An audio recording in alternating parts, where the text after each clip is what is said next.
Hello. Hello. You're watching, listening to, participating in, consenting to the Loose Bhajis. This week, we're talking about regret and the ghosts of missed opportunities. I put out a quote earlier today saying, "Regret as a driver, choose a destination." Now, what I was trying to say was, I've seen many people have regrets, and I've seen some go down the route of obsession and depression, including myself.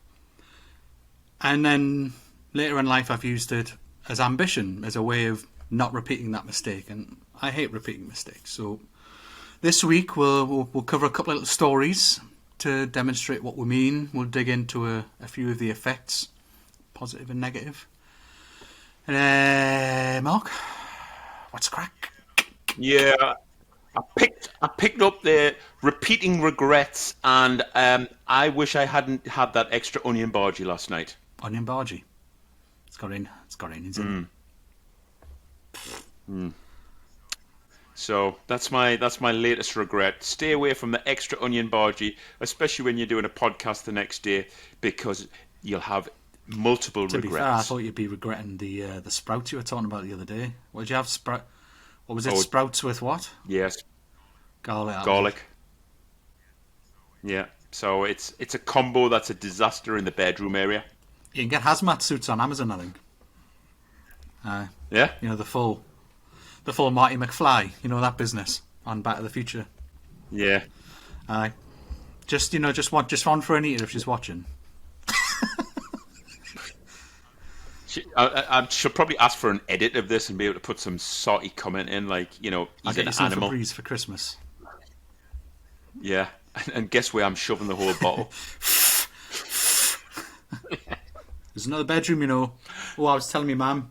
Yeah. I was telling me, Mum, about the idea we've got for, because we're coming close.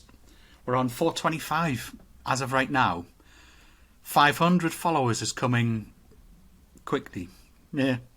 It's coming fast. Glasses touched with innuendo. All right. So I reckon if you know me, I'll be watching the stats just about every night. Yeah, you probably messaged me at 3 in the morning. Yeah. Hit it. Yeah. Well, I think I did that for 2:50, didn't I? I left you a message about 2:30 and you got up. And just sat there, and I was just on my way to bed. What was it, 5:30 in the morning? I think by the time you read it, something like that. So anyway, I reckon it'll arrive sometime this weekend. So we've been planning a little something for next week. Yeah.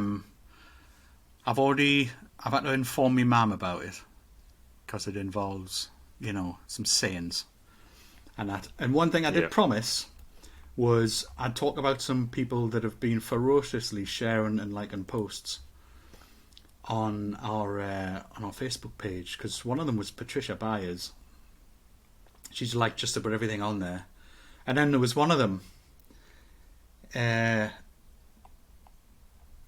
Mrs. Halliwell, Rose Mary Halliwell. I was like, oh, she's liked everything to me, ma'am. Yeah, it's my mum. All right. So it's funny, you know. I did wonder when she was commenting on all the posts. And then, of course, we had a new follower the last few days. Connie Cook. What? She went through all of the different sort of episodes and sayings that I'd put up. Liked them all. Shared them all. Shared the page. Liked the page. So, looks like we've got a... She gets hero status. Well, Sarah's got some competition for number one fan. That's it. That's what we want. Healthy competition. Aye. So there's a handful on there. We've had loads of shares over these follows this week. Loads more than I'd seen previous. There's just people liking the page, having a poke about, and then just sharing it straight after on the... It's great. It's helping us grow. We've had a bunch of people just jump in, have a look. I've had a couple of Facebook Messenger messages asking some questions. The YouTube stuff seems to be doing its own thing as well, and Spotify's started to pick up. Apple's gone a bit bonkers. That's in 3 digits. So this time next year, Rodney. Yes, I'm doing the trigger bits. I'm just coming to your house via mine, and that's a long way, Mark. Yeah, I know, but it's all right. I have to come this way anyway. Yeah. So this time next year, we'll be millionaires. Yes, yes. What in In dong? Yeah. Yeah, Vietnamese dong.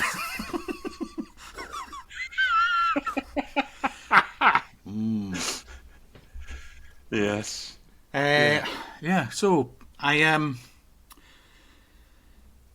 know we were going to plan some stories for this, and I had one that keeps, whenever I'm asked about this one pops into my head. But I thought first,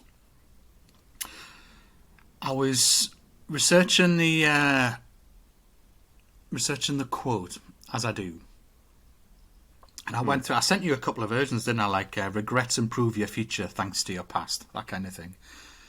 And I was trying to get to a point where regrets, it always sounds negative, but it doesn't have to be. So I thought, can you regret passively or positively? Can you kind of go, shame about that? Like, is a regret, has it become an obsession? So the moment you call it a regret, is it already an obsession, or can a regret still be a reflection? Or are they two different things? Well, like, have you reached, if you say, I regret that, if you already reached the point where it's bedded in some way? I get into the sort of language part of it, and I struggle with the word regret anyway. And if you reframe it and call it a learning, does it sound differently? Is it now not a regret? It's something that we just. But I think you're right in terms of, if I can go back and think of something that I would call a regret versus the million things that happened round about that time, then there is something wrong with it, and I have to be very careful about what sort of connotation I put it in my memory, and how much I think about it, because it's gone. It's done. I mean, I've looked back on a few that I used to look back on really harshly, and as you do, you get older, you learn stuff, and like I said about my diagnosis, that changed my perspective on many things, and I stopped blaming myself for doing these things intentionally, if you know what I mean. The whole flavour of that regret completely changed, and thinking about it, a lot of stuff's disappeared, and I can't actually remember some of the stuff I used to obsess about. So that means it's in some way, it's either gone in a box somewhere, but it's resolved itself in some way, or it's no longer relevant. I still have those, those ones that give you a bit of a physical reaction, and you get those. But I don't obsess the way I used to. I don't know if that's something I was thinking about, the difference between me and you, right? Because I consider you a bit of a perfectionist compared to me. Is that fair to say? Yeah. Remember, Carsten used to say that all the time. Is that fair to say? Yeah. And he did. Yeah. And I used to say, that's interesting. And but I used to say, and oh shit, I didn't. I've been told of my wife, right, to stop scratching your neck and the back of your head, and I've just scratched the back of my head because I know I'm getting into an element that's quite deep, so I tend to do that, and I've zipped my top up to stop me from scratching me bloody neck. Get one of them lampshades. Yeah, just put it upside down. Yeah, she said, what you need to get is get yourself one of those squeezy stress balls. And I just give her that look, and just play with that in your hand, squeezy stress ball. I've got a packet of tissues in my hand, but we'll save them for later. Right. Tissues in the man shed. So my question was, me knowing that I perceive you as being more of a perfectionist, do you suffer more than I do in terms of regrets? That's You could easily argue the reason for regretting is different, and I've perhaps got more of them, and it's harder for me to let them go because I'm like, I didn't do that right. I could have done that right. Why didn't I start that then? And why didn't I add this? Yeah, it's the same when I'm looking back through some of my old code. I'm like, what was I thinking when I wrote that? What was I thinking? Well, I come to realise that, well, my mind wasn't the same mind then as it is now. It's the same as when, because I'm getting really tired of us ripping it out of our history and saying, oh, couldn't get away with that now. Couldn't get away with that. Have you seen? You need to rip his statue down. Oh, did you see some of the things he said? So, yeah, but do you know when he said them? Everyone was saying those things then, and it was just one of those accepted things that we've since looked back on and went, we were a bit backwards then, weren't we? But look, give it 100 years. There'd be people ripping it out of you on Twitter saying the things you've just said, saying they were a bit of a dick back then, right? Because they're going to be, you would hope, continuing to evolve towards that, and would be far more evolved than we are right now. So their morals might be entirely different to ours now, and we look like cavemen. But that just proves that as a society we're moving on, rather than regretting all of the, oh, look at what we did to this and look at what we did to that. No, we need to, what, so you're just going to take all that stuff down in shame and put it in the bin? Or are you going to try and learn from it and say, look at how far we've come, and look at what we don't do anymore. Look at what we did, and look at what we learned from that. And look what the takeaways were. So I've tried to, I think being around you has helped me temper that. I'm still a bit of a perfectionist when it comes to my professional life, so the way I work, but there's an amount of that I have chosen to keep, and I allow, and I don't get in the way of, especially when I get very obsessive about something. If I obsess over what I'm doing with work, my OCD doesn't flare up when I get home. And I find that by the time I get home, I've obsessed so much about what I need to do and how I'm going to do it and getting it all done that my obsessiveness is tired by the time I get back from work. Do you know what I mean? That it sounds weird, but it worked. That if I just allowed myself to just go nuts all over my work, by the time I've done all that, I'm not in the mood to, flick this light on and off this many times, place this perfectly in the centre, move this over here, make sure these are perfectly lined up and all that. I'm like, ugh, I'm worn out. I've done so many perfect things today that I'm tired of making everything look perfect. Oh, no. And these thoughts don't even occur to us. So being around you has made me face them for a start and realise that that's the key. That's the key to how much of a perfectionist I was. I just thought, no, I just like my stuff done really well. And you went, no, but have you not seen the detrimental effects it has? And I didn't. So a large proportion of what we're doing here is we're recognizing that we've got some bits that we have to face, and we're facing them and sort of then moving forward. So whether it's regret or it's procrastination or whatever, it doesn't matter what the subject is. And a lot of people do that. Not a lot of people say, I recognize that I have regrets and this is how I'm going to move forward from them. I would say that recognizing them doesn't mean you have to change them, does it? Just knowing that they're there, you might you might look at them and go, yeah, but I'm fine with that being the way it is. So it doesn't have to be something that you need to change every time, does it? We've both got a couple of stories here. One of the ones I was going to talk about, it's a very quick story of I had the 3 kids out in the snow in Newcastle. I think it's around New York. There's a big hill, and you can get on a sledge. And I think Courtney was on the sledge coming down.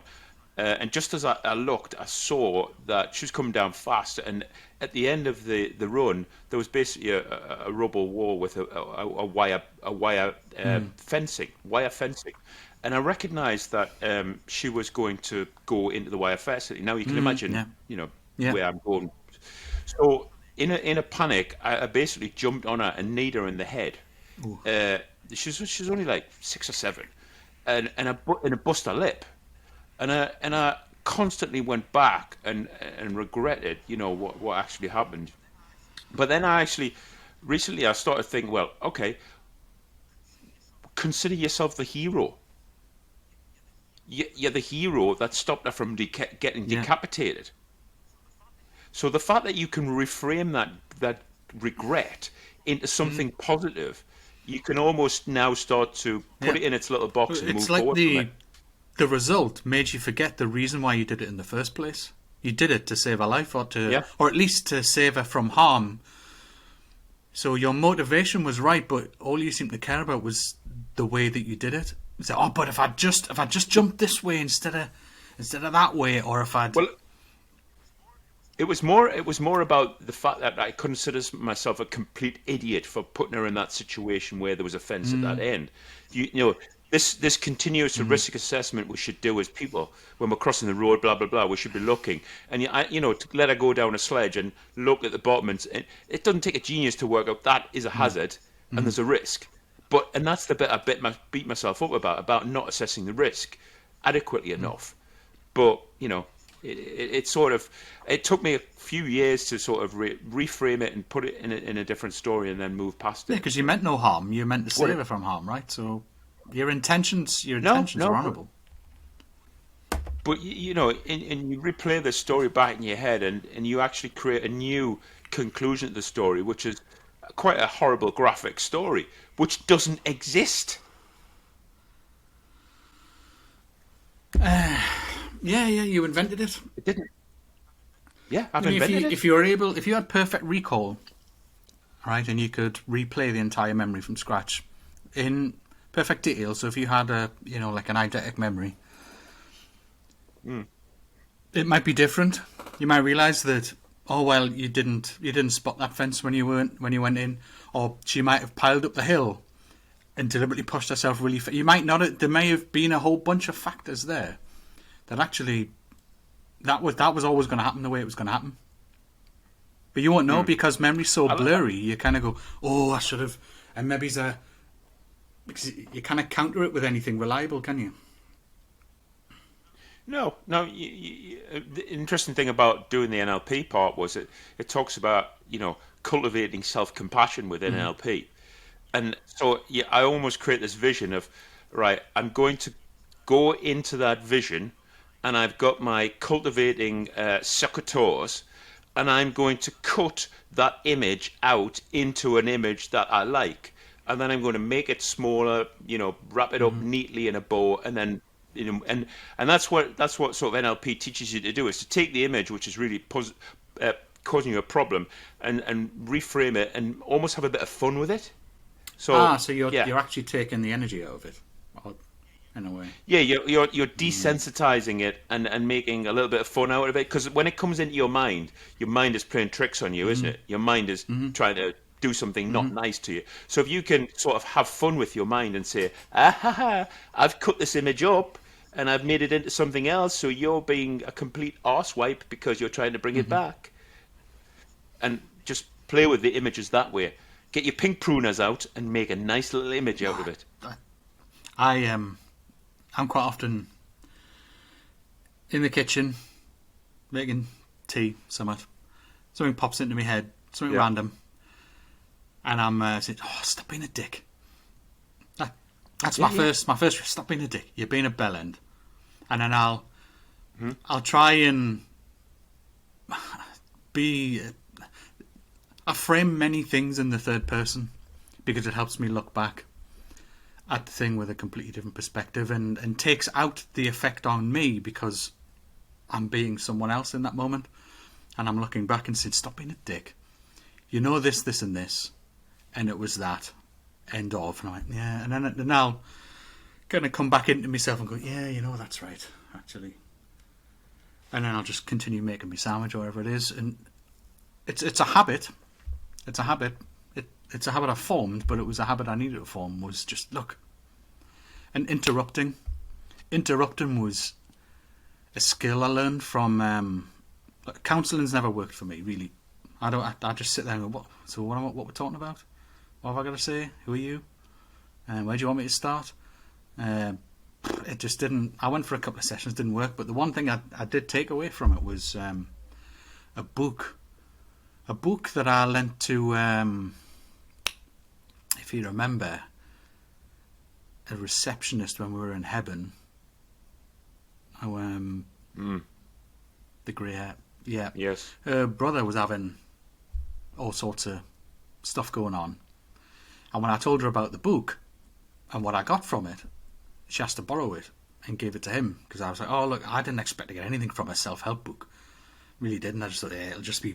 I said I would read it, so I did. So cover to cover, and even though I probably only took one thing away from it, it's still there, and it was the vicious cycles, and being able to spot them when they're happening, so you can break them, because it was surprising when I look back how often I got myself caught in a spin, but then you just start to spin faster. And you're putting more energy into the spin that you've put yourself in. And being able to spot it.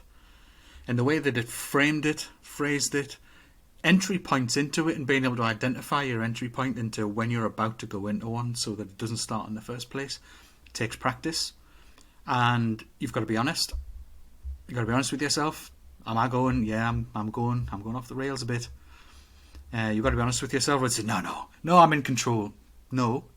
When you're not, admit that you're not. Admit that you're starting to spiral, so you can then grab hold of it and deal with it.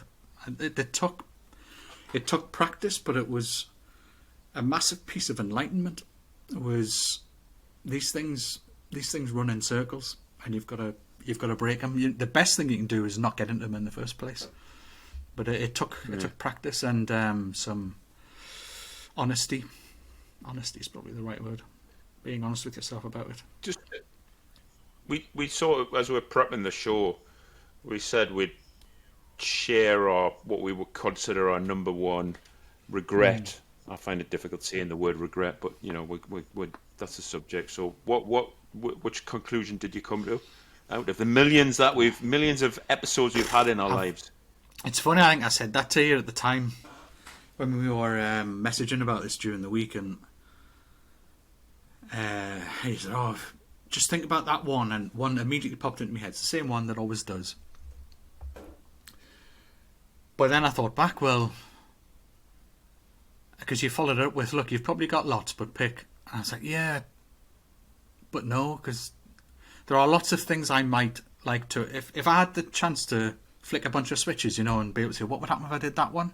What would happen if I did that one? That would be fascinating to do, like, should I have punched that guy in the face when he was picking on us about X, Y, and Z, or should I have not went to that place at all rather than changing what happened? Should I just have not gone? Or there's loads of those, and you don't know what the effects are going to be. I could change that one thing, and like I was saying before, I'm not in this flat. I'm not talking to you. Didn't have this, didn't have that, didn't learn this, didn't go to Germany, that one little decision back then could ruin or change or get rid of a whole bunch of stuff. So this thing was when I was living in South Shields, and I used to get the metro in, because this is before I was it was before I met you, when I was working in a call centre. I used to get the metro in from Shields. And I can't exactly remember how it started, but there was this girl on the train. Caught each other's eye a couple of times. So I just thought, there was just something about her. Don't know what it was, there was just something about her. Sometimes I can't explain it. I've spent 40 odd years reading people, so sometimes I pick up on something subconsciously, and I don't know what it is. But I was kind of, fascinated. And just over the weeks, sometimes she was on the same train, sometimes she wasn't.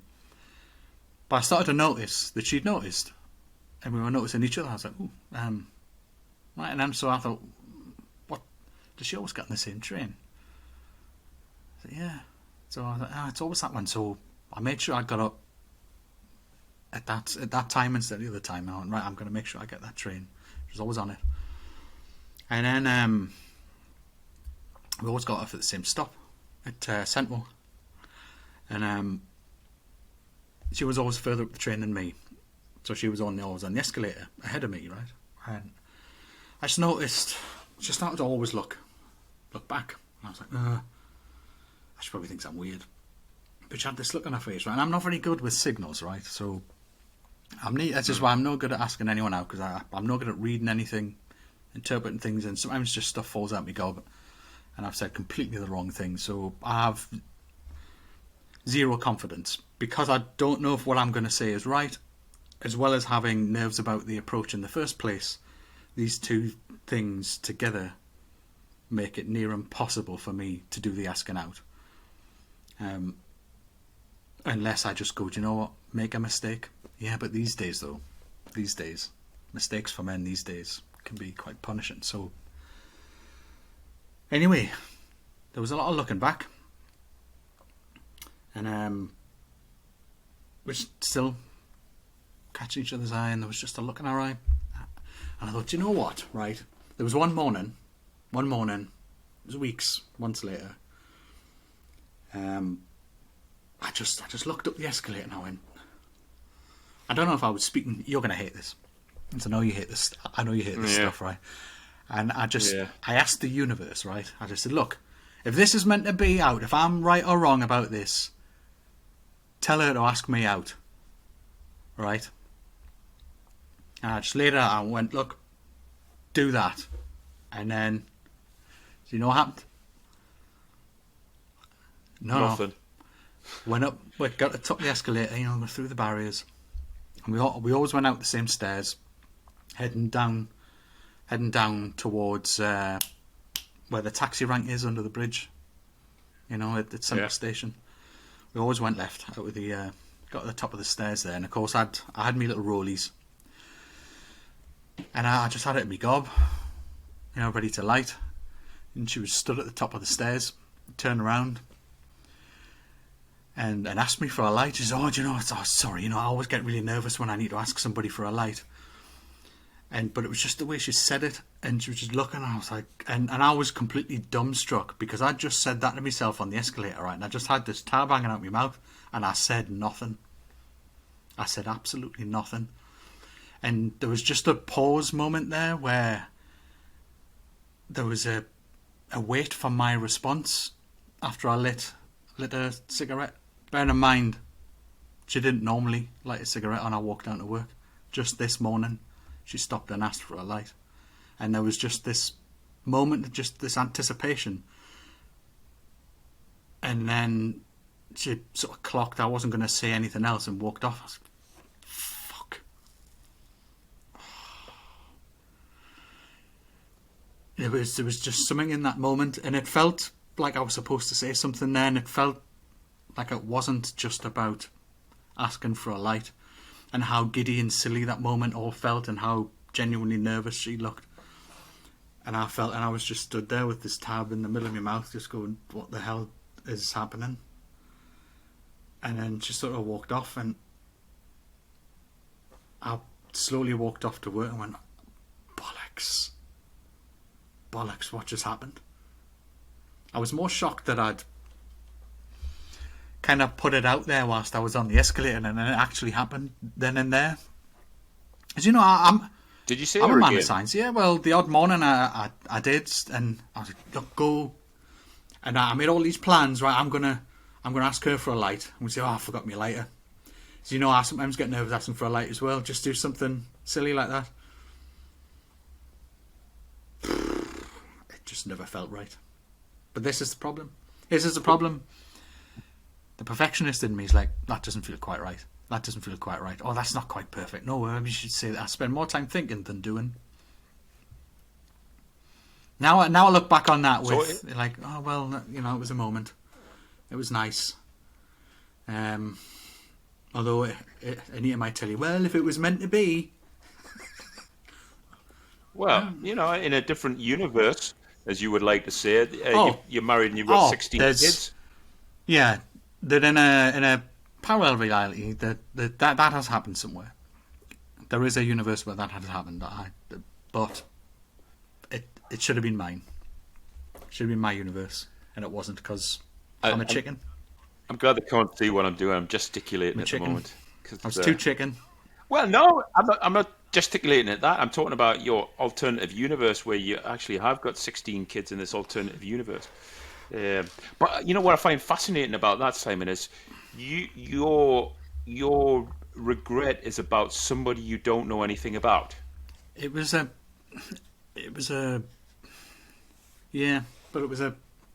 something about it felt right at the time, and My instincts are, ironically, rarely wrong about people and things. But you know this. I'm rarely wrong about. Once I'm certain about something, I can usually prove the thing, or it's usually based on something factual. It's rare that I It's rare that I put my belief in. Well, belief's a bit of a know something. Because if you believe in if you believe in something, like you can't know in God, right? You can only believe in it because you can't prove He exists. It's the same as there was a guy on this YouTube short I was watching, this black guy talking to this sitting on a park bench. All right, he had all these wise quotes and whatnot. I was watching; it was fascinating, and then he just asked this podcast guy that was interviewing him. He went, "So what colour are you?" He went, "Well, what colour do you believe you are?" And he went, "Well, I believe I'm white." He said, "So you don't know you're white? You only believe that you're white, not black." He went, I was like, "That's an interesting play with words, isn't it? That you can't be something that you believe. You can only be something that you know is true. Like it can't be true if you believe it because it requires belief. Put it that way. If it requires belief, you can't prove it's true. So you should know that you're this. You should know that you're that." And he went through a whole bunch of other analogies, and I was absolutely gripped by it. Wish I could remember them all. He even spoke about, if you had a bunch of sealed cans, all different colours, but they're all full of water, but you don't know what's in them. How can you... He was making an analogy about that everybody's actually the same on the inside, and you shouldn't judge by what's on the outside. That one's got a cherry on it, that one's got an apple on it. You're expecting apple in the middle, but it's not, it's just water. Same as all the other cans. They've all got water in, but because there's a different picture on the front, your expectations are different. It's fascinating. It's been a while since I went off on a proper tangent, but that was a bit of a tangent. No, I was sitting there, and obviously we didn't share the stories beforehand, and I was listening to your story, and I was reflecting. I was almost like, wrong phrase, but I was almost thinking about belittling it because it's something that didn't actually happen, but it did happen. It did happen. That's what happened, and because my regret would be something that did happen. This was a moment in time. And it felt like a moment at the time. Everything about it just felt like a moment. I mean, how often does that happen? You say, right, if this is true, then make this happen. And then for it to actually happen. And then for us to feel, I could feel it in the moment that we were both having this moment. And I chose to remain... I remained speechless, which is unusual for me when I've got something to say about something. But I'm like, look, that I don't know what that could have been, and I fretted over it for ages, too long probably. I said, well, because there was just something. There was an air about her as well. There was the way she carried herself, and there was loads of I just got all these good vibes from her. But yeah, there will be a universe. If you believe in physics, if you know physics the way that I do, you'll know that there is another dimension, that all things that can happen do happen somewhere. But it's no consolation. But that's probability. Yeah, but that every decision creates a new reality. So there is an actual Earth somewhere in another dimension where that's actually happened, and I did the right thing. But it wasn't this one. Well, unfortunately. So what was yours? If yours was something that did happen? Well, mine was interestingly. I phoned my mother yesterday because and she was talking about the podcast and how much she enjoys it. I mean, actually, my regret involves my mother, and we discussed this yesterday. So I think I was 12. At 12, I decided I wasn't going to see her for 10 years. I think you've briefly mentioned that. Yeah, it was to do with mum and dad splitting up, and mum went one way, and obviously, as you tend to have to do in those situations, you end up having to go to another house, and Mum was having a very successful relationship with somebody else. Was But this about sides at then? that time it wasn't. Picking us. Yeah, it was basically sides on loyalty Mm. and I decided I was going to stick around with my dad, where my brother and sister went off to the house. And anyway, I said to her that I did regret that sort of 10 years missed, and she was very much of the learning side. It was what it was, and we've moved past that, and in some ways you can argue that we're better for it because we have we sort of have a closer relationship now than maybe we would have if we didn't have that Mm. period. So and we talk about a saying I was playing around with, which is you did the best you could at the time with the skills you had. Mm-hmm. And that, yeah, I sort of like Mm-hmm. that. I heard that the other day, and I thought I liked it because with what I was given at that situation, and in those times, you make a decision, or you don't ask for to give out the lighter, or you Mm-hmm. do, you just do the best with the skills you've got at that period, and Mm-hmm. so. I said, look, I said the subject's about regret tomorrow. I'm going to mention it, and she was like, yeah, fine. As if you want to mention it, that's up to you. Yeah, you So can't. yeah, and You can't look back. You can't look unfortunately, back with what you've got now and judge who you were then. And say, well, why didn't you know that then? Oh, because. no, no, exactly. Because you go back and tell your 12-year-old self, the outcome is Mm. completely different. You go back and at the top of the escalator, and you tell yourself something different, and it does go off in your parallel Mm. universe, doesn't it? It goes that way. But I find the subject quite difficult because I'm a very forward-focusing Mm-hmm. person. So dwelling on these bits, I know the damage it can do to me. So I've got to move forward. I made a similar realization that while I've probably got a lot of damage left to clean up, I'm not adding to it the way that I used to, and willingly. Yeah. I used to do it myself. I was bullied quite severely for quite a number of years growing up, and that ingrains that in you that you're less than. So then you actually start to believe it because when so many people are doing it and joining in on it, even people you thought were friends, you realise actually they're not on your side and possibly never were. And you start losing faith in people in general, in friendships in general, in yourself in general, and you start believing that stuff. So it's taken me a good number of years Mm. to sort Forgive that them? out. Can you forgive them? I've kind of dismissed them. Like Yeah. they don't actually matter. And if anything, if it came to it, I've thought about would I turn up to a school reunion? And then of course you get these thoughts that I'd probably hire a Porsche or something, or I'd turn up in a Lambo. And well, hold on a minute. That means that if you're feeling the need to prove anything, then they've still got a hold over you, right? In some way, because you feel you've still got something to prove, or you're feeling bitter about it and you want to rub something in their face by turning up in this swish car and look at all the cash I've got, look at where you are, yeah? Doing better than you used to bully me, but I'm better than you. Well, actually, if that's the way you're acting, then you're definitely not. You're not a better character than them, if that's the way you look at it. No, just turn up as yourself. Turn up as Correct. yourself, and I probably wouldn't go anyway. It's most of them were bellends. as it turns out. And I've been able to look back and judge characters, and I've thought about. There was one particular one in middle school, and I once, you remember the school disco? Get your hair cut, Yeah. get the school disco, and then you had the strobe lights and that. Well, Bit of dancing around your handbag. now one of them, I was intermittently in and out of sort of being a friend with him. Now, at this particular school disco, he asked me to swing by his and we'd go together.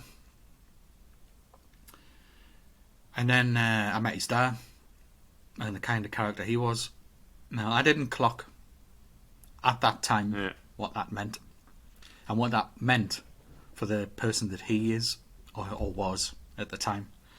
And I've since watched movies, read books, TV shows, spoken to people, seen scenarios, experienced scenarios, and I've looked back on that and went, his dad was a dick. And he was the kind of kid that grew up faster than all the other boys in the school, right? So, but he had one. What, you got a pair of berryholics? Berryholics, aye. So he had one of them parents. The type that you see in these American movies where the son's a jock and the dad's is living through his son and has these high expectations, and when he doesn't, he tears strips off him and tells him how worthless he is, and he thinks that's the way that you treat people who you perceive as less than you or lower on the rung than you. So it wasn't until decades later that I looked back and went, he got that because of how he was treated at home. And I started remembering some of the things that his dad was saying when we were there and how he was teasing him and this and that. So I got a feel for the kind of guy his dad was. And I can't in good conscience hold that entirely against him. I mean, why he chose me to pick on is, well, obviously I was very different to everybody else back then. But easy target. I was a very easy target given how different I was, and all that. But I took some understanding away from that, and that helped a lot of that stuff go away on its own. I just had that realization one day, and I found that a lot of those memories stopped coming back. I was like, oh well, that wasn't entirely his fault, was it? Yes, you have a choice. You don't have to bully. You don't have to do it. But he was driven to be a certain way and believe that you interact with people a certain way from his dad. And of course, your parents are first and foremost the place you get your values from, not school, as most people keep saying. Schools aren't teaching kids. No, parents aren't teaching kids. Parents should be teaching kids these things, because if kids are going to respect anyone the most, it's going to be their parent, right? Not a teacher. They might respect a teacher as much, but for different reasons. But really, when it comes back to it, you'll move on to a different school, you'll forget that teacher. I can still remember some of the teachers I still feel some respect for back in the day, and the opportunities that they offered me at the schools that I was at. And I'll never forget that. That'll always sit there, and that'll always have a little space in a box somewhere in my head. But your parents first and foremost. So there was a little bit of forgiveness there for him, I guess, because I started to understand the motivation behind it and why he was the way he was, and that was probably true of some of the others as well. So, but it took me some living to get that enlightenment. Yeah. It's you forget some of the tough stuff, some of the tough regrets we go through as being kids, and it takes a long time to sort of put it in its box and move on, doesn't it? And well, the fact that you would be apprehensive about attending a school reunion tells you how influential it was. Yes, and it's left a lot of scars, and there's still some. I will never shift. I'll never shift because I lived a certain way in a certain state for so long that's just the way my brain is, and I spend the rest of my life just maintaining coping strategies for certain things. But there is a question I was going to ask you. Yeah. And it was related to the quote I put out. So I was thinking, can you take, as you see, what I was getting at with the quote was, I've seen some people go down one route of depression and even drug abuse and all sorts, simply because of a regret an event, and it can tear them to bits. And I've seen other people turn that into success, saying, I'm never doing that again. Let's make sure I don't. Let's make sure I'm never in this situation again. And off they pop. So there seems to be a split. So I thought, well, that must mean that it's possible to take the emotional energy of a regret or a negative event and put it into determination or ambition instead of depression or obsession. So it's like obsession versus ambition. So can you grab a hold of that energy that's building up and actually push it, or use it to push you away from the thing that's just happened that you're regretting, and say, well, I'm just going to make sure that doesn't happen. And is there a moment, is there a choice? I know we keep going back to choice, but it's like a key moment where you go, I'm going to take all that energy of being angry about something, afraid about something, sad about something. Well, it's a very. I mean, I was going to say it's a very simple subject, but it's not a simple subject. But I put it in a simple box. I think this is where you get into fixed versus growth mindset. A fixed mindset is going to leave us back there and mulling over it. And a growth mindset, we're going to reframe it and take it into a learning and move forward with it.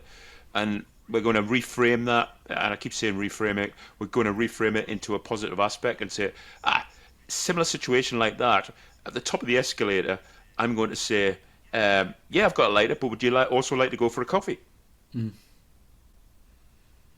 I could have made a joke about all sorts about being on the same train and all of that. There was a whole raft of things in my head there. But The bit that got me, Simon, was, and I wrote it earlier on, was there's nothing I can do about it, and I'm wasting too much time thinking about it. So why do see, that? that was something I learned from working with you. Was your famous phrase? What does it give you? What does it give you? And I know that you would apply that to a piece of work. That I'd made this new toy, and you'd go, right, but what does it give you? But then it started coming up in other circumstances. Yeah, but what does it give you? Why are you thinking about that? Like, what does it give you? And now it's something that pops up as a habit or something that's automatic when I'm about to embark on some psychological journey. Oh yeah, what does that give you? Where are you going to end up? Yeah. Where are you going to end up? What are you going to get out of it? I would even I would even shift that quote now, and I think I've used it a couple of times. When we're thinking negatively that way, I would say, "How's that working out for you?" I've heard you say that a few times. Yeah. So when we're thinking that way, and we're spending so much time, energy, effort, emotional, and I know when I have an interview with somebody or I have a session I've got to do, I feel emotionally drained because I'm spending so much time thinking about it.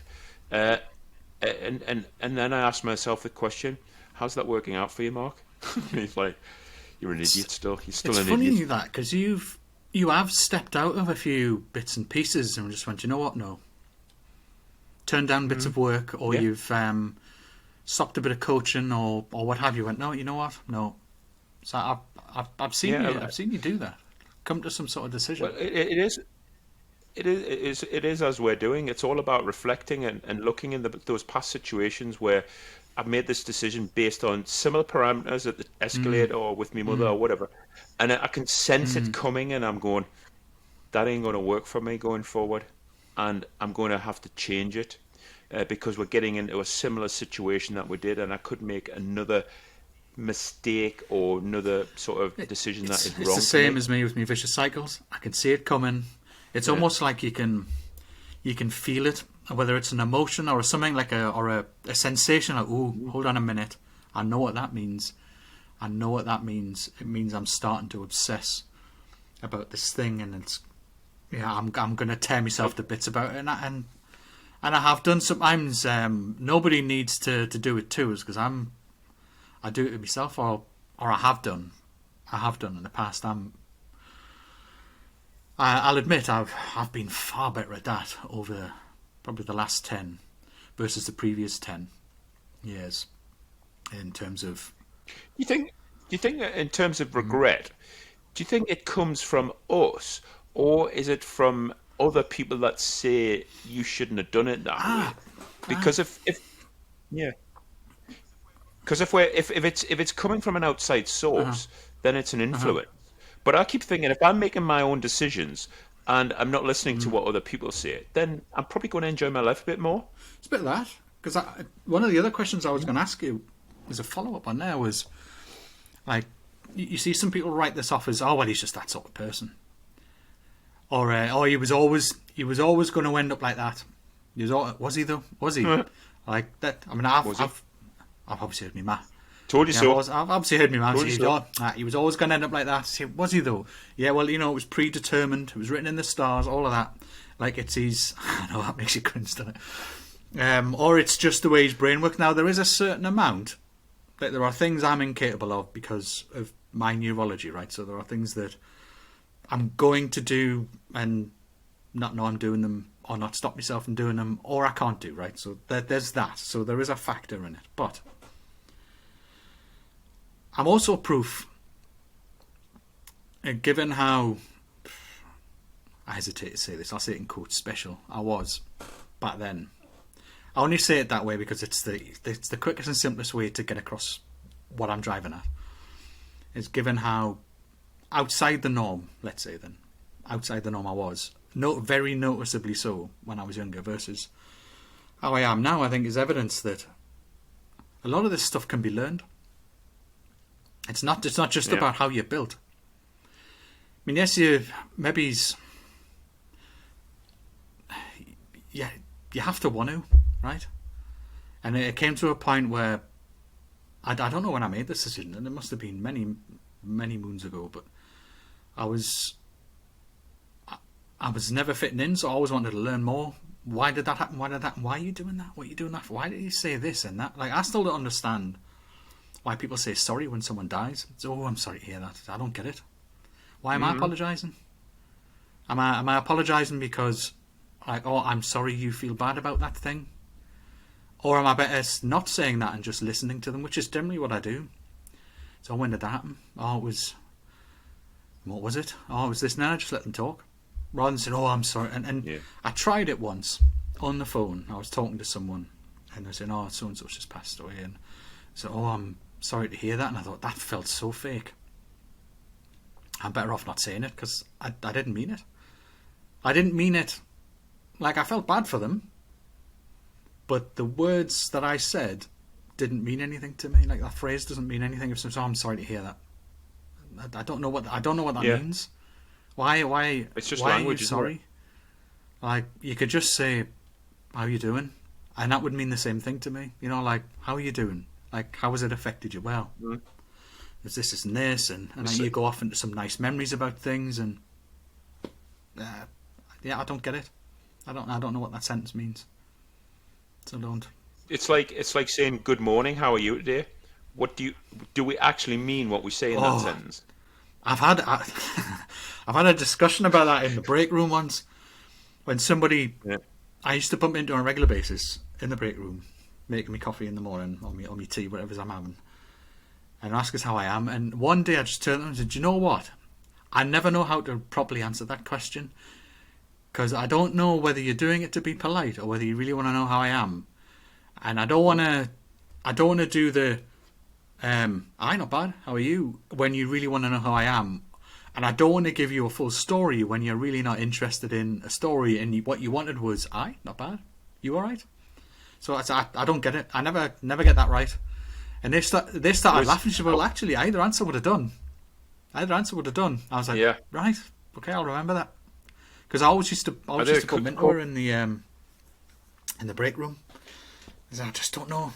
I did a coaching session recently on communication, and I tried the good morning, how are you?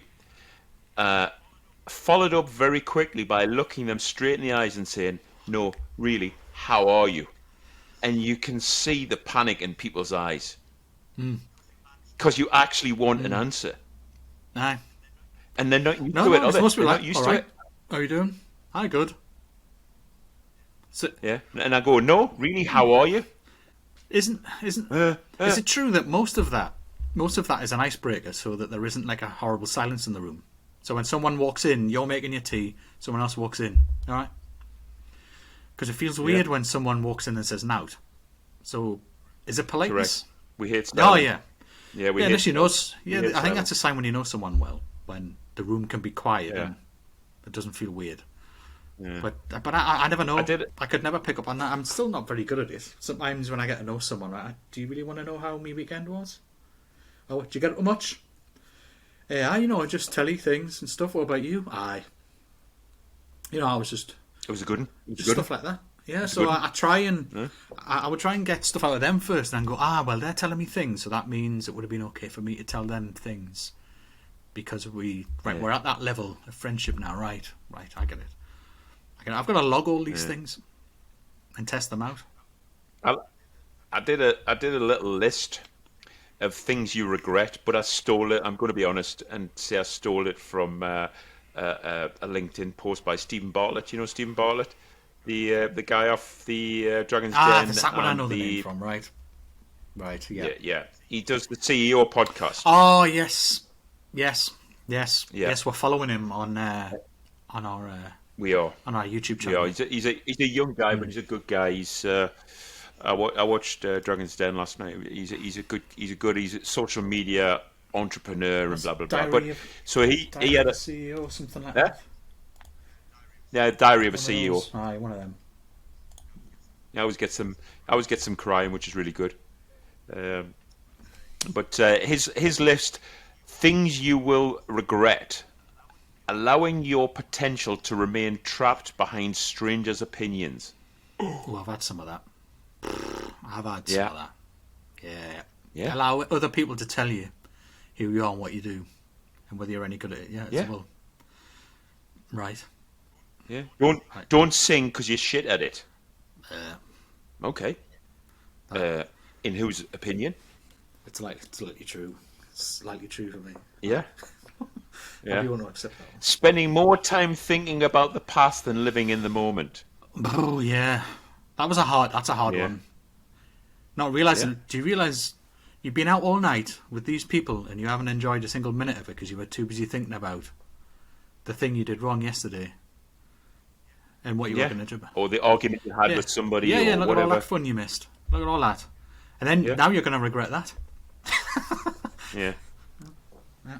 Next was time spent with people that don't want the best for you. Ooh, I've done Yeah, so much of that yeah. I can sort of, without even I can realizing I sort of, was.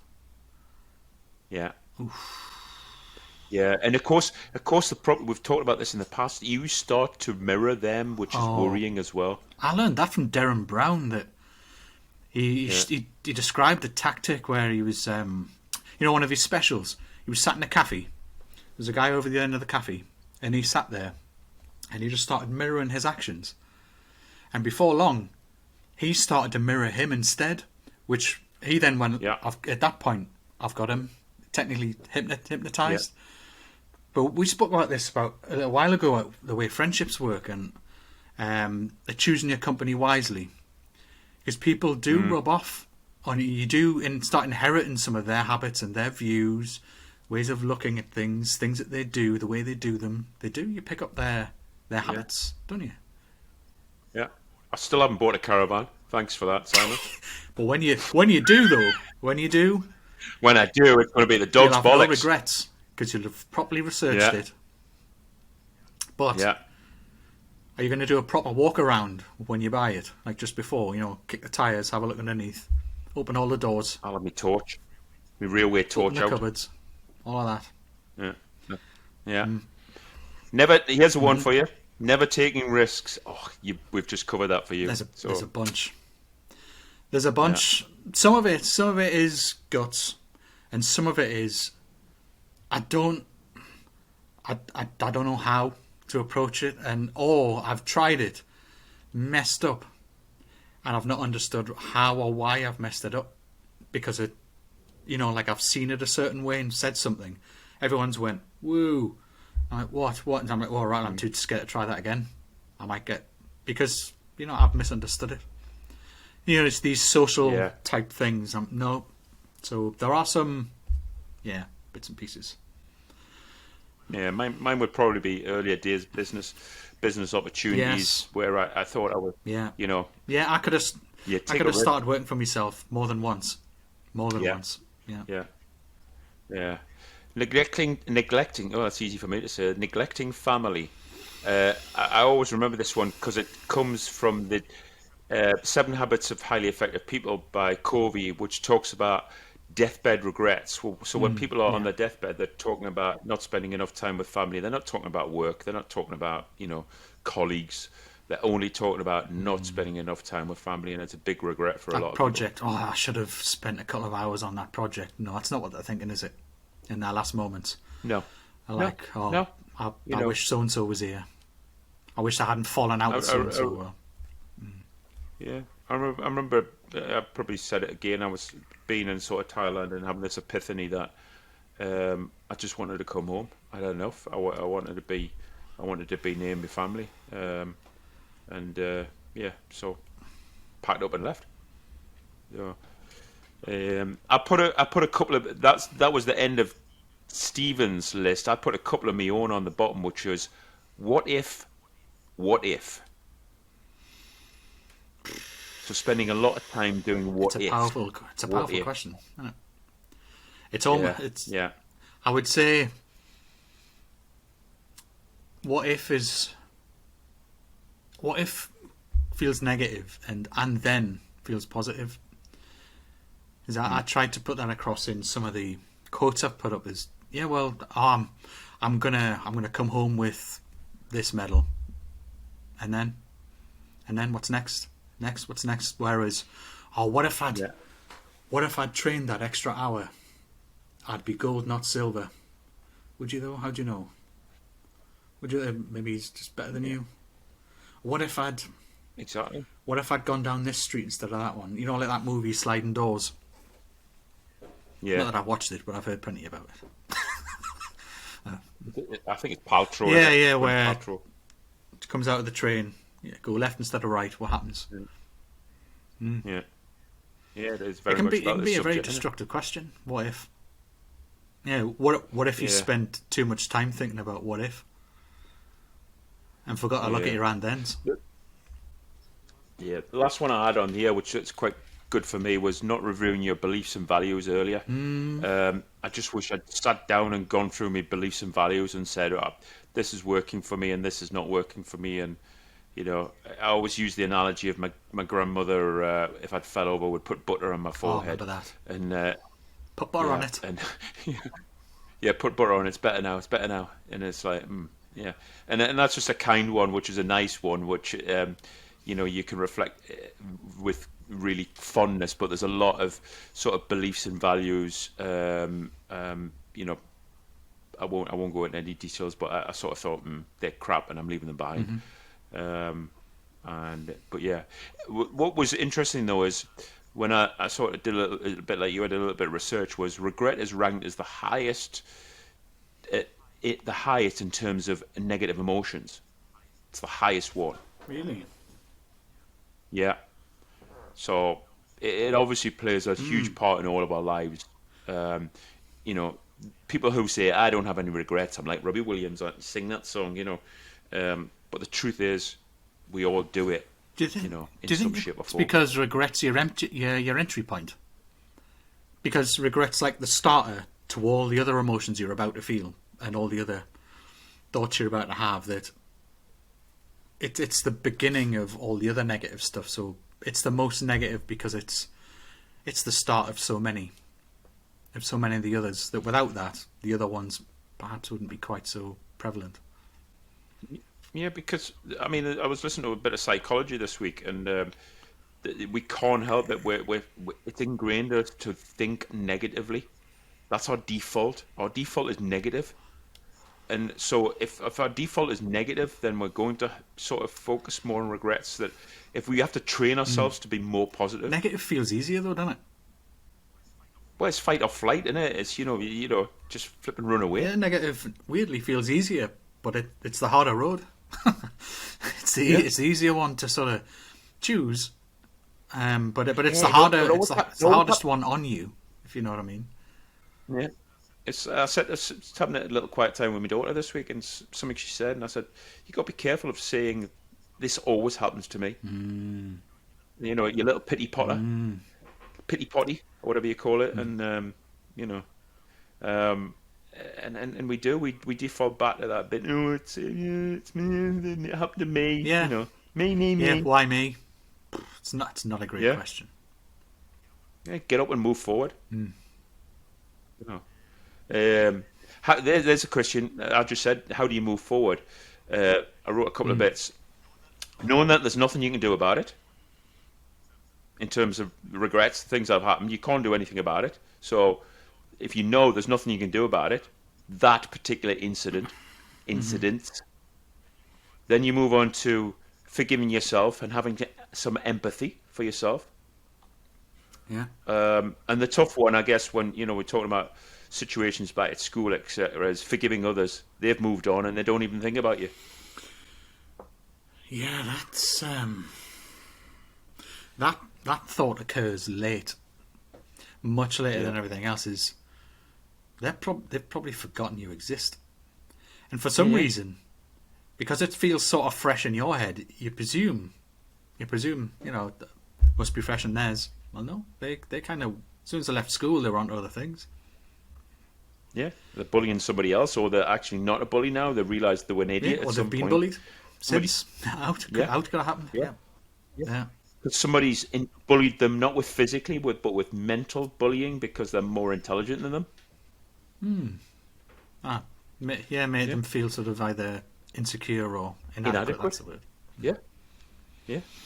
But I sort of last bit I was on was some positive effects of regret, which the obvious one is we grow, we become inspired, we prepare better for potentially it happened similarly. Yes, don't. Because you talked about that a lot about playing scenarios in your head. But I would say you do it too much, but actually it's preparing you a little bit. It's a habit of my autism. I rehearse everything. I don't always have a choice. In fact, 9 times out of 10 I don't. I just find myself sat. I haven't been watching the TV for the last 30 minutes because my brain's gone off on one, because of one little triggered thought of, oh, what if? But there is a thing I try not to do, is I try not to make the same mistake twice. And that helps me get over making the mistake in the first place. That if I can say, look, well, this is how that happened, and this is why it was a mistake, right? Then I can watch for it coming next time. That's the best I can. It's the best I can do. Watch for it coming next time. It makes you closer to becoming your better self. Your better or your ideal self, or a bit of both. Well, I don't think I'll ever hit my ideal self, because that means I've finished and I'll never be finished. Yeah, do you know there was a girl I went out with, Emma back in the day. Back in the day, this was in me mid-20s, and I was very conscious about how I looked and all of that. I'm still not, not great with it, but she said, I said, so, what score would you give me out of 10? She went, 9. 9? She said, well, yeah, well, you can only go down from a 10. I was like, ooh. She said, whereas 9, means you can improve as you age. I was like, oh. I cannot hate her for that, can I? Because that was a brilliant response, and I've lived by that ever since. I'm like, no, I will only ever say 9. So 9 is like, well, yeah, but then you've got this one where you would hope, as you get older, you keep getting better. 0.1, 0.2, 0.3, that you improve with age, both mentally, not just physically, but that you mature over time. So I thought, well, that was actually a very romantic thing to do there, wasn't it? To say you're a 9. You only go down from a 10. I like that. I would. I think I've met her. I think she was a 1. I would give her 1. Oh, never a missed opportunity. I lined that up, didn't I? I lined that up. Yeah. Yeah, that's it. We used to use that one at school all the time. Give her a 1. 1. Aye. Yeah. He has a couple of. See if you can pick a fun regret out for yourself. He has a couple of fun regrets for me. Not buying comfortable underwear. Ooh, I've learned that. Learned that. Aye. Learned the value of it. Definitely. In junk placement, keeping it well behaved and in place.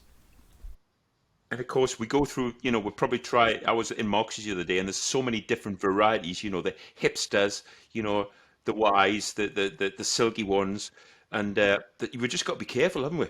Because you will regret it. What makes it? It does make a difference. And now I found a style that suits, and I'm like, and then when you put them on, you go, ooh, it feels good to have them on. Yeah, that's good. None of these, none of the chatty acrylic boxes I used to have. When they first came out. Ooh, boxer shorts. Yeah. So what bloody material is this? And just everything's hanging down one leg, and you're like, this. What? And you sit down and cut off your circulation. Oof. can we be polite and say, as I'm getting a little bit older, I need to invest a little bit more money in the strength, just to, Well, make sure the position is correct. like a bit like a ball bra. Yes. Yeah. Yeah. Do you know that there's a question I've been meaning to ask you. I've been watching these people Yeah.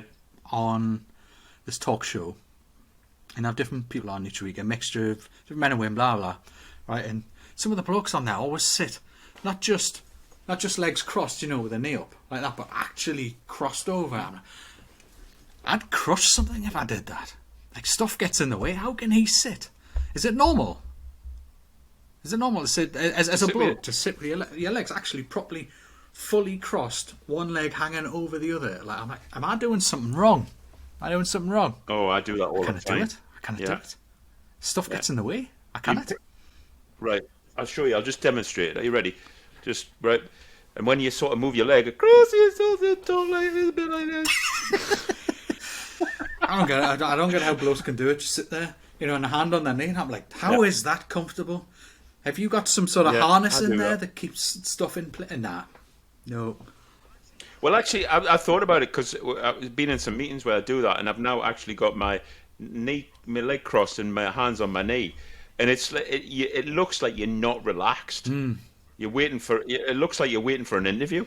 But then men always get mocked for sitting with their legs open, especially on the train. Look at him. Yeah, shorts on, knee underpants in, legs apart. Means I can't sit blocking it. the other seat. So, well, not actually. There was a heat dispersal purpose involved in that. Yeah. That is, innate. Like, your legs just go that way, so that stuff doesn't get too hot. Yeah. The only other fun regret I had was in the early days I used to buy really cheap mattresses for bed, and what a waste of money they were. 'Cause, like paper cardboard. I was telling your mum about that after you told us about the mattress toppers last time. I told your mum about it. Yeah. Because she's had one of them memory foam ones. She wasn't impressed. Oh, I wish I could remember what she said, but she wasn't impressed. Put it that way. Yeah. I think she would have told her to get burned. Something along those lines. She wasn't impressed. But just a really good mattress. You don't have to put toppers on it. Yeah. You don't have to get them ones that are folded up in this little envelope and arrive in the post. That's it. Yeah. Put a little bit of water on them. Sprinkle of water. Poof. Yeah. Yeah. Well, anything else on your list there? I think we kind of gradually... We're cracking on there. I don't know how long we're... Actually, when you started your list, we were at 102. But that list was a good list. And I think that was worth doing. So we're just coming up to an hour and a quarter. Yeah. I think that was a nice wrap-up. Actually, those bullets... They made me think. One more regret for those of you that are out there. Yeah. Yeah. Don't press the snooze button. Ooh, I'm an absolute bugger for that. No. Yeah, at least 3. Do you know? There's people I used to work with that would actually they'd need to get up for 6:30, so they'd set their alarm for 6:10, so they could press 3 10-minute snoozes. Just the feeling of being able to snooze was a thing. It's like, but I've never been someone who wakes up and can just get up. I'm better at it than I was, but I can't always do it. I'm just not a morning person, so trying to just go, right, I'm awake now, it's time to get up. Nah, it's a process. Waking up's a process. My nephew's here. I think he's 12, just gone 12, and he started saying, "Win the morning, win the day."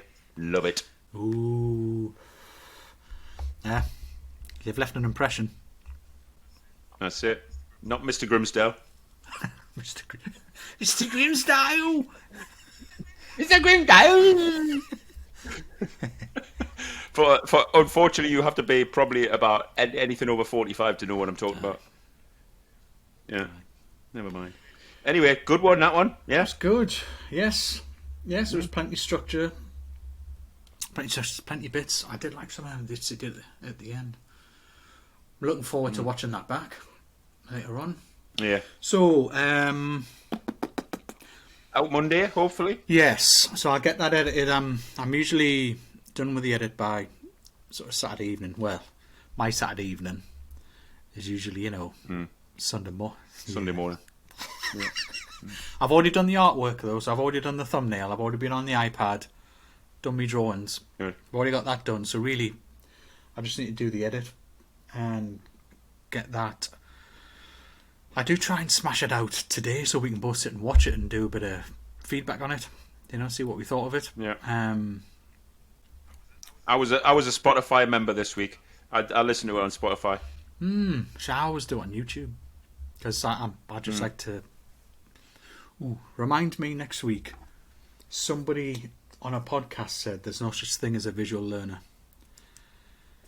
and I'd like to get your take on something like that because he was putting out these. He was getting rid of some of these myths about what types of learner there are, and I'm like, well, I'm definitely bollocks. Is what springs to mind, but we'll save that for another subject. I'd love to hear you. I'll see if I can find the. I'll see if I can find the podcast that was on. But he said, you're not no such thing as a visual learner. I'm visually tearing that one to ribbons. Yeah. So that I'll get the edit done tonight, and as usual during the week, I think we already talked about roughly what we might do for next week, but we want to do a little bit something special because by next week we'll be on or over the 500 mark, right? So more on that on Facebook, right? More on.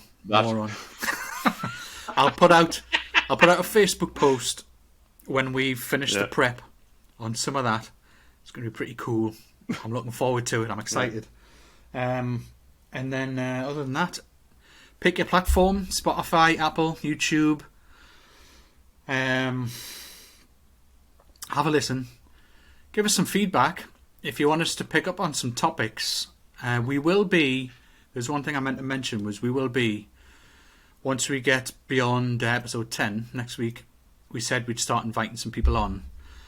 And I've already had a couple of chats with another coach. You remember Anne? I was talking to her, see if she wanted to come on and talk about coaching things. And I thought, you two would have a wealth of stuff to go over. So, and I've said she can govern, what the topic's going to be about, and would plug her business at the start and all of that. So she's up for that. So I think we'll probably do that in March. Have someone on. Yeah. Should be great. Great fun. Other than that, like, follow, subscribe, leave us a review somewhere on Apple. I think you can do that on Spotify, if I remember right. Leave us a rating. And we will see you next week. Take care.